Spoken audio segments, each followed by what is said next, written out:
Isshiki Otsutsuki is overpowered. Hey, how's it going YouTube? This is your boy Chosen and welcome back to another discussion video. Today we are going to analyze the tremendous power of Isshiki Otsutsuki. Now, since this is another Boruto related video, for those not caught up with the Boruto manga, even if you're fully caught up with the anime, this video will contain major spoilers. So if you don't want to get spoiled, this may not be the video for you. With that out of the way, before we really start analyzing Isshiki's abilities, for what little information we have on his true origins and motives, I'll begin there and try to inform you guys on what I can. Isshiki, of course, belongs to the Otsutsuki clan. The introduction of the Otsutsuki clan began in Naruto Shippuden, but this character, specifically, was not mentioned or shown until the Boruto manga, specifically in chapter 15. And he actually wasn't called Isshiki originally, his name was Jigen, which I'll explain in a bit. In Boruto chapter 35, Sai sends Sasuke coordinates that are only accessible through space-time ninjutsu. Once there, he finds weird pattern markings on a wall that each resemble an Otsutsuki. Momoshiki, Kinshiki, Kaguya, and Isshiki are the only ones he's able to bring out. The only thing Sasuke was able to make out of these showings is the placement of the markings, and that is that each Otsutsuki, when traveling to different planets, come in pairs. Momoshiki and Kinshiki came in a pair to try and drain the planet's energy source, but failed after catching a ruthless ass beating from Naruto and Sasuke. And Boruto,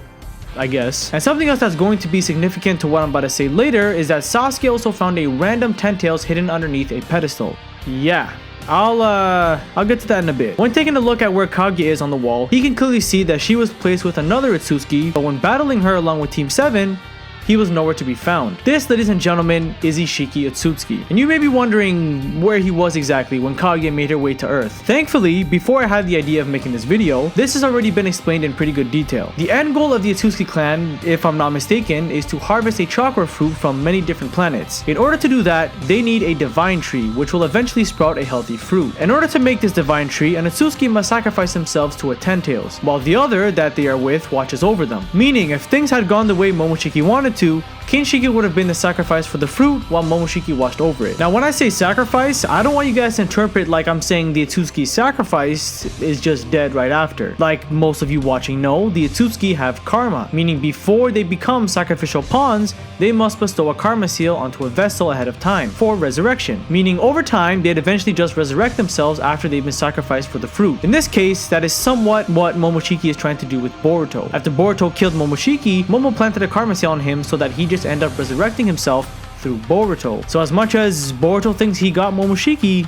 yeah, I'd say it's the other way around. He's not really gone. Now in Isshiki and Kaguya's case, Isshiki was supposed to be the one to watch over the fruit, while Kaguya was the one who was supposed to be the sacrifice. Because Isshiki is actually a higher rank compared to Kaguya in the clan. But I guess Kaguya didn't want to be the sacrifice because she literally cuts Isshiki in half behind his back. And well, you know Kaguya's story from there. But as for Isshiki, the only reason he survived is because he fled inside a monk called Jigen and absorbed nutrients from him like a parasite. Eventually, he came to control Jigen's brain, then planted a karma seal on him. Unfortunately, Jigen isn't capable of handling Ishiki's power, so Isshiki can't really go all out. But despite all this, he still whooped Naruto and Sasuke's ass by himself with the both of them going all out. In Jigen's final battle with Kashin Koji, Kashin was able to burn Jigen to death with Isshiki inside of him, meaning the karma seal on Jigen activated, therefore resurrecting Isshiki, which is where we are now. Unfortunately for Isshiki, resurrecting through Jigen doesn't bring him to full power, meaning he's still being held back. And on top of that, his body won't be able to hold out for a couple days because it cannot handle his full power, meaning he needs to find Kawaki and place a karma seal on him before time is up. However, if Naruto, Sasuke, and Boruto are able to fight Isshiki long enough to the point where his body wears out, Isshiki will fall. Which brings us to exactly where we are now. I know in the future way more will get explained, so I could possibly be making a sequel to this video, but for now, this is basically what we're presented with. Now for the moment we've all been waiting for, we are going to be analyzing Isshiki's true power. Isshiki Otsutsuki, when getting a good look at him, has two dojutsus. He possesses the Byakugan on the left eye and a new one on the right one. We don't know officially what the eye is called, but a guess people on the internet have been making is that it is called the 8th Dharma Wheel Eye, meaning it possesses 8 unique abilities. 3 of those abilities that we know for sure is one called the Sakuna Hakona, which allows Isshiki to shrink any object he wants as long as it's not a living one. For example, he cannot shrink Sasuke, but he can shrink his sword or a fireball jutsu, for example. He is also given the ability to regrow them back whenever he wants. This ability also allows Isshiki to shrink himself, which is weird as to why he is able to do himself but not others, but hey, It is what it is. The thing that makes this ability so busted is that I don't think there is a real limit in terms of size to what Isshiki cannot shrink. Obviously,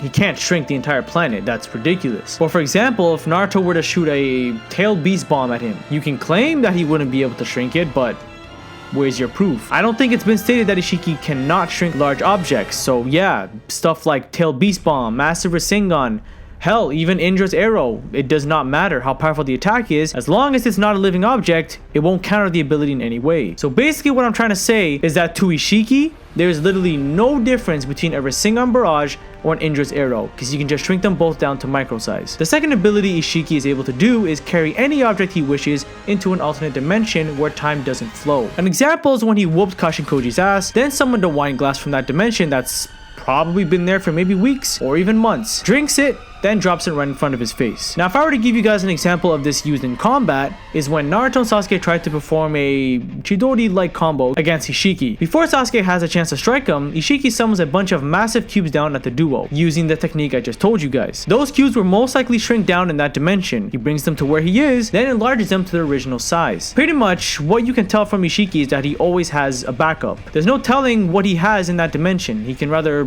pull something that could one-shot his enemies, or if he's hungry, pull out a dining table and some food. Yeah, it sounds stupid, but hey, he can literally do that, so I'm not wrong. Now there is one more ability we just found out about Isshiki, and that is the ability to call upon the giant blocks that I just mentioned, which can cancel anybody's sensory abilities. I think the craziest feat about him is just his raw power and speed alone. Something everyone has to understand about Isshiki is that he's not even close to his full power. Like I said, he resurrected through Jigen, meaning he can't release his full power yet. And on top of this, his body cannot handle his crazy power, which is literally why he's dying in a matter of days. When Isshiki, or Jigen, fought Naruto and Sasuke for the first time, he was just bullying them. His speed was way too much for them, and it showed because they never once landed a good blow. Not once. Jigen, again, who was at a way weaker state than what Isshiki is now, was able to break through and destroy a perfect Susanoo, and practically did the same to Naruto in his 6th-path KCM avatar. And even now, with his true form coming out, he's just completely smoking them. They stand no chance at all. Another thing that Isshiki holds in his arsenal is the Karma Seal's abilities, which allows him to travel dimensions with ease and absorb any ninjutsu that is created by chakra, not jutsus created by physical matter. Now I've seen people claim that they are nerfing Naruto and Sasuke by not allowing them to use their full abilities. I'm not going to disagree. That is somewhat true for the most part, but the thing people aren't realizing is that it wouldn't matter. Naruto could literally summon the 3-headed Ashura Kuruma avatar, perform the 6th-path Massive Ascent Shuriken, and throw them both. This is literally all Isshiki has to do. Shrink both the Ascent Shurikens to toy size, throw them into his time-freezing dimension, beat the fuck out of Naruto to the point where he can barely move, summon both the Ascent Shurikens, enlarge them back to regular size, and then throw them right back at Naruto. What is Naruto supposed to do against that? That is literally Naruto going all out. Well, at least before we heard about his new final form, but we don't know anything about it, so until next chapter, yeah, there is nothing Naruto and Sasuke can do to stop him. The only thing close to a victory you can give them is Sasuke opening a portal and fleeing. That's it. Amaterasu isn't working because he just shrank the flames to absorb them. His running out abilities aren't going to do anything. He wouldn't even be able to rip out Ishiki's soul because he can't even catch him. There's nothing they can both do. Isshiki is just way too OP. Things may be different next chapter though. I think next chapter will give us a major lead on what direction the manga is headed in. Whether it's Naruto killing Isshiki but also dying himself. And now it's Sasuke and Boruto, or Sasuke using Rene Rebirth to revive Naruto, or they could pull a Madara and have Isshiki maybe use an ability that recovers him from Naruto's final form, and he ends up taking Kwaki back somehow. Who knows? But as of right now, to this day exactly, Isshiki Otsutsuki is by far the strongest character in the Naruto/Boruto verse, and it's not even close. Nobody we know comes close to him. And that is all for today. If you've made it all the way until the end, I'd very much appreciate a like, and if you're new, be sure to hit that subscribe button. If you want to keep updated on any discussion video I'll be uploading beforehand, I tell my audience a couple days in advance what video is coming out in my community tab. So again, if you'd like to see these kinds of videos and want to see more, be sure to hit that subscribe button. This has been your boy Chosen, and I'll catch you on the next one.